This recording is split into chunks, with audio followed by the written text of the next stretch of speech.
ഇന്നത്തെ വചനം 1 യോഹന്നാൻ 3:16 മുതൽ. അവൻ നമുക്ക് വേണ്ടി തൻ്റെ പ്രാണനെ വെച്ചുകൊടുത്തതിനാൽ നാം സ്നേഹം എന്തെന്ന് അറിഞ്ഞിരിക്കുന്നു. നാമും സഹോദരന്മാർക്ക് വേണ്ടി പ്രാണനെ വെച്ചുകൊടുക്കേണ്ടതാകുന്നു.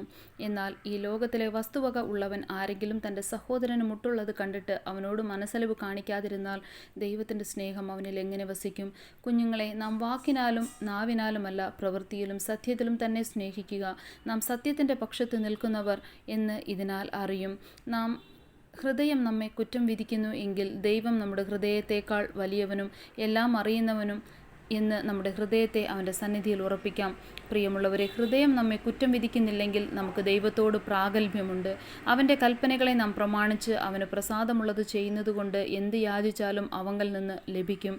അവൻ്റെ കൽപ്പനയോ അവൻ്റെ പുത്രനായ യേശുക്രിസ്തുവിൻ്റെ നാമത്തിൽ നാം വിശ്വസിക്കുകയും അവൻ നമുക്ക് കൽപ്പന തന്നതുപോലെ അന്യോന്യം സ്നേഹിക്കുകയും വേണം എന്നുള്ളത് തന്നെ. ആമേൻ.